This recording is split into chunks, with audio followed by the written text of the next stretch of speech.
This is the second of our videos looking at the supernatural in A Christmas Carol. The first video focused on assessment objective 1, which is gathering ideas. This video will be looking at the evidence that goes with them, but not just the evidence, what we're going to say about the writer's craft that will get us the assessment objective 2 marks.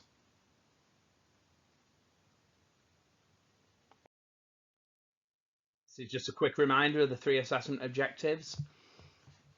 For most of the questions on the literature paper, the mark is out of 30. The marks are divided between all 3 assessment objectives, with the weighting doubled in assessment objective 1 and assessment objective 2. So they are worth a maximum of 12 each out of 30. And assessment objective 3, which is context, is worth 6 marks.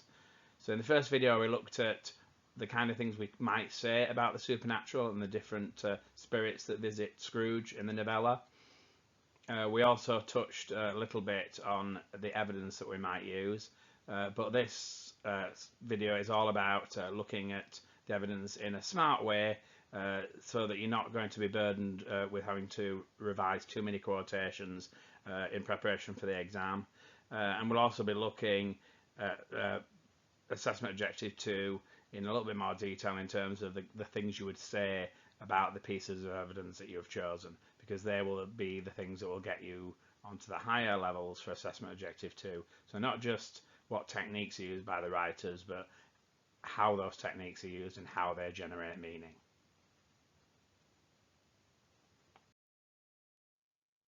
Okay, this is a quick reminder of the big ideas that we discussed in the first video. So the big ideas are the overarching ideas that I think you can use pretty much in any answer to any question really in A Christmas Carol, but most especially the role of the supernatural. The emphasis is slightly different. If it's a different question, if you got a question, for example, on Scrooge's character, you would still cover these same big ideas, but obviously the focus wouldn't be on the supernatural. It would be on other elements of the novella.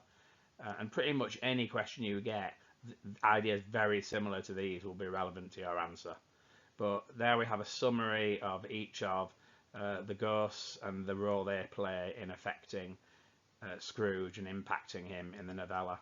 So some of the evidence we'll be looking at obviously will link to the points that you can see on the screen. So you might want to refresh your memory there of those key points and check your notes.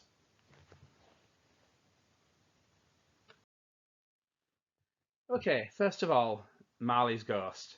We're going to be looking at all 4 spirits in this video, so what I would like you to do each time a new spirit is introduced, and we've got a slide like this with the image of the spirit and lots of lines coming off it, is to try and brainstorm the ideas that you can remember in terms of language, features and techniques, or quotations, anything at all, any incidents, or can you remember a fragment of information that you could put into an answer. Pause the video and give yourself 3 minutes and see what you can come up with and see how it compares with what I've got on the next slide.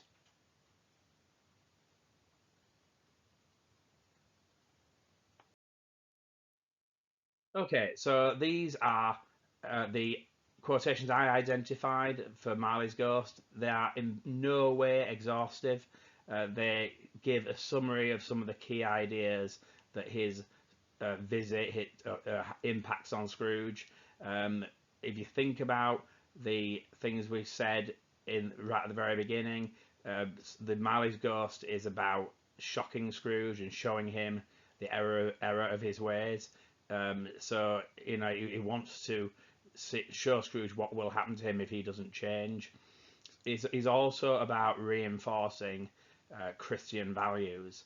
So if you look at the quotations in front of you on the slide, you don't need all of them. If you can choose quotations that you think sum up both those aspects in terms of the impact on Scrooge, and perhaps learn 2 or 3 of them, that would be enough for you to pick up some developed ideas that you can link to the techniques that the writer has chosen. So what I would like you to do now is to decide on 2 or 3 of these quotations and see what you can come up with for them. What techniques can you spot? What would you say in an exam situation about the methods that the writer uses? Are there any particular methods used? Are there any particular kinds of words that are used that you can zoom in on and dig into and show layers of understanding? So just give yourself 5 minutes, pause the video, select some of the most important quotations from the ones on the screen and see what you come up with. You want a little bit of a clue. I think I've gone for the quotations about the chains. I wear the chains I forged in life, and I made it link by link. I also like the quotation on the left about the charity, mercy, forbearance and benevolence, because those are values to do with Christianity. That's just a little bit of a clue. Let's see what you can come up with. Pause the video. You've got 5 minutes.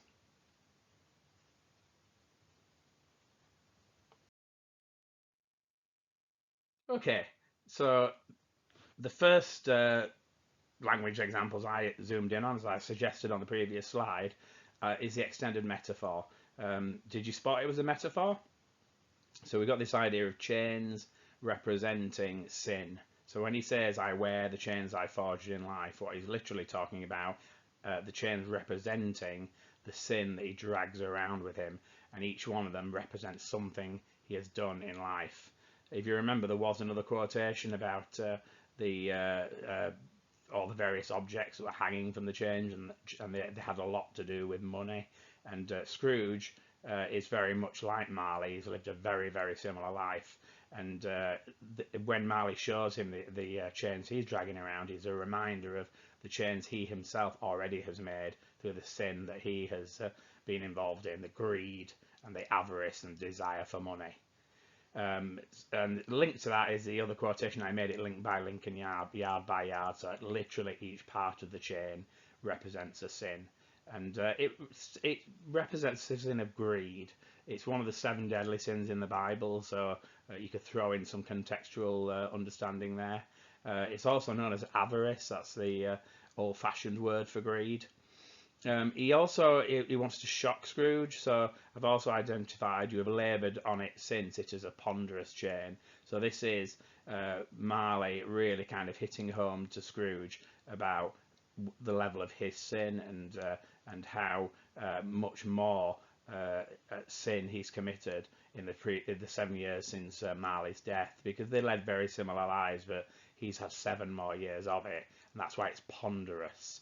It's something that's heavy and very difficult to move. I also focused in on the Christian message, because again we can link that into contextual ideas, but those 4 nouns there, charity, mercy, forbearance and benevolence, are all Christian virtues. So charity is the act of giving to help other people. Mercy is where you look upon someone favourably, and you don't necessarily condemn them for what they've done. So you show Christian mercy if you not let someone off, but you don't necessarily punish them as harshly as they need to be. It's a little bit of irony there that Scrooge has been asked to show mercy when clearly Marley's dragging these chains that represent all of his sin. Benevolence is kindness as well, so benevolence is very close to charity as well, and forbearance is about putting up with difficult situation. So they're all values that are admirable for a Christian person. So if you were to discuss these and their impact on Scrooge in a question, these are the kind of language ideas that you could pick up on, but you would need to take each word and dig much, much deeper to show an understanding of what individual words mean. So we're on to the Ghost of Christmas Past now. Same thing as before. Pause the video. What can you remember? Can you remember any details at all? Anything stick in your head?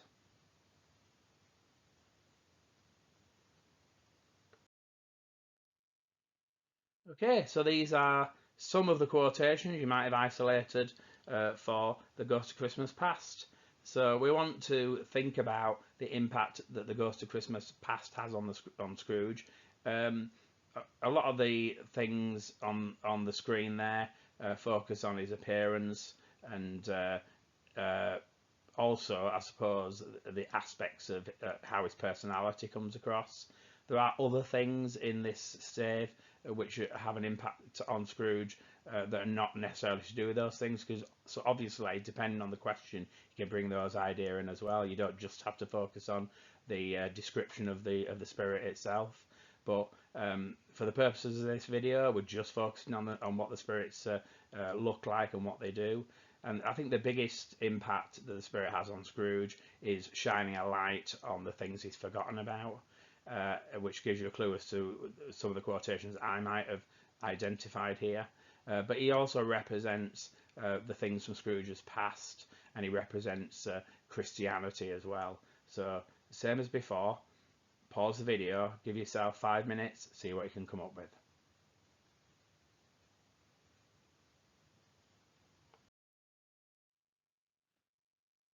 Okay, no surprise there. I think I've picked up on the imagery that mentions light because it's a huge link with Christianity.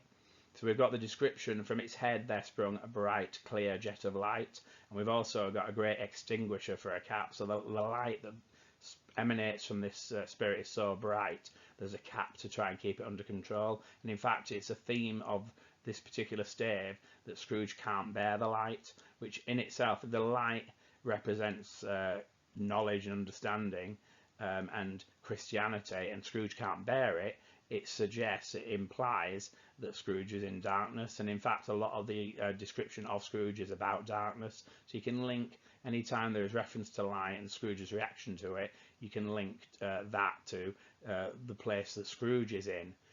The other thing we can talk about if we discuss the theme of light is that it's a direct reference, it's a direct allusion to John's Gospel, where Jesus identifies himself as the light of the world. So the impact on Scrooge is also relevant there in the third example: your lip is trembling. What is that upon your cheek? This is the impact of this spirit on Scrooge. And obviously the reference to trembling there, it's emotive language, an emotive verb. And what is that upon your cheek? The rhetorical question referring to the emotional response that Scrooge has to seeing these things from his past. The second example I picked was the description of the strength of the spirit. We've got a semantic field of words suggesting power and strength, and there are 3 words you can zoom in on in that particular quotation that reinforce this idea of it being a really powerful being. So relentless meaning won't stop. If somebody's relentless, you can't do anything to stop them, they just keep going. Pinioned is literally having your arms or your legs held in place. So the spirit is so powerful, Scrooge is unable to move, and he's forced to observe. He's reluctant to see these things from his past. So all those words suggest the power and strength of the past and the impact it can have on someone. Okay, same again. Pause the video for a few minutes, see what you can come up with. What can you remember about the Ghost of Christmas Present? If you can remember particular quotations, write those down too, and see if you pick up on anything that's on the next slide.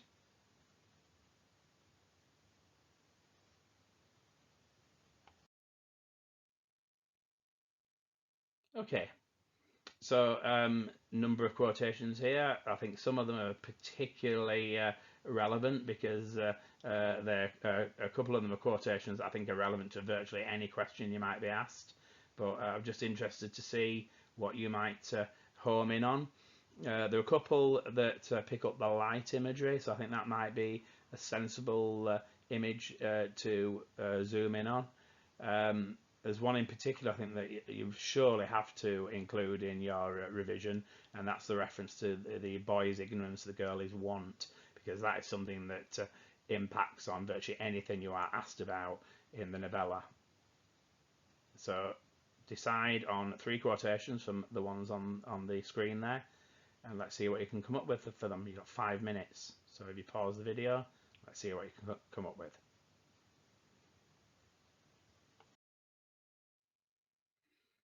Okay, so you might have come up in your three, you might have come up with some of these. I certainly hope so. In the first selection there, the top few, I went for the obvious ones that were to do with light, but there's a little bit more than light in these examples here. We've got such a mighty blaze went roaring up the chimney. Now, fire is something that runs through the novella as a symbol of warmth, and there are references to fire in stanza 1, for example, where in stave 1, where we've got the description of the men in the streets gathered around a fire for warmth, and it is very much a symbol of warmth as well for the clerk in stave 1, Bob Cratchit's trying to get warm. He's not given access to the coal, and Scrooge keeps it under lock and key. But here we've got the fire in Scrooge's abode in his dwelling that is, for the first time in decades, is actually being used in a way that it should be. So the Ghost of Christmas Present have brought this mighty blaze. So the obvious symbolism of fire is warmth, but there's also a Christian link as well, and it suggests the strength and power of Christianity. And if you want a very direct, famous link, if you like, God appears as fire to Moses. He appears as a burning bush in the Old Testament when he gives him the Ten Commandments. So that links very strongly with the Christian message as well. That then links on very nicely to the reference to the sparkling eye of the Ghost of Christmas Present and the glowing torch. So we've got both of these symbols of light, which again, like the Ghost of Christmas Past, you can link to the Christian kind of glow coming from them. The same thing is referenced with Fred. His eyes are described as sparkling, and we've also got light that emanates from the calves of Fezziwig. So there are lots of references to light where good people are involved to show that they're good Christian people.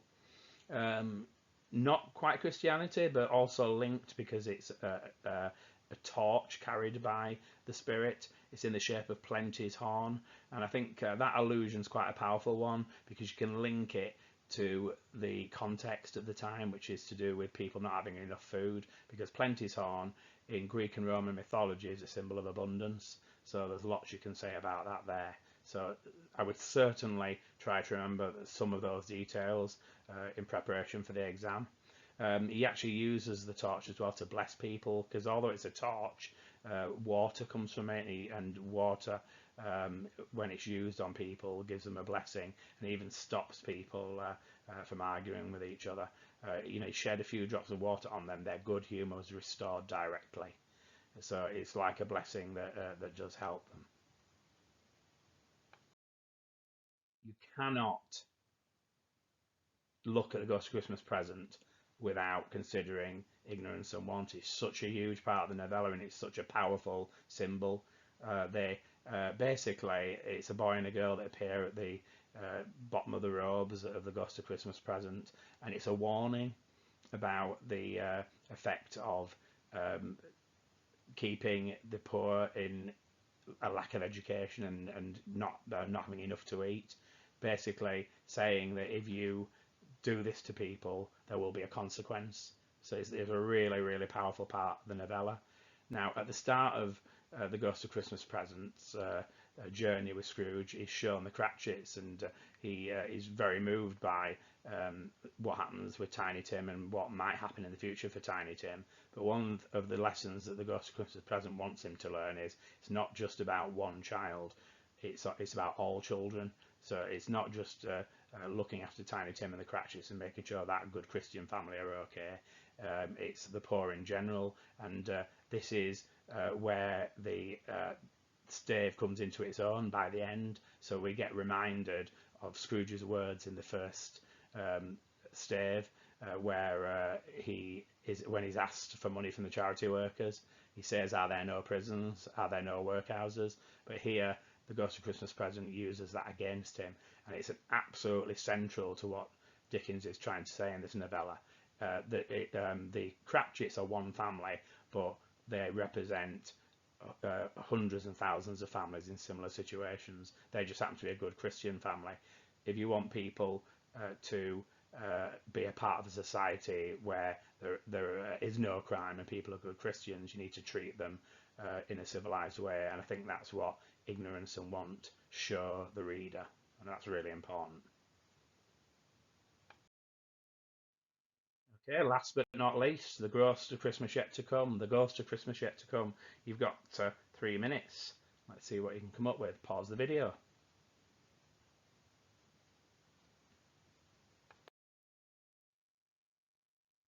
Okay, there are probably fewer quotations that you might pick up on the Ghost of Christmas yet to come, but his impact is absolutely necessary. It's really important in the novella that Scrooge comes to an understanding in stages. If he just saw the Ghost of Christmas yet to come, he might have been terrified and promised to change, but he needed to go through the other changes first, because redemption in Christianity is about actually being sorry for your sins. It's not just about being terrified. But the Ghost of Christmas yet to come is the last piece of the puzzle for Scrooge. So which quotations would you pick here, and what would you say about them? Just pause the video for 5 minutes and have a go. Let's see if you can spot those writers' methods and see what you can say about them.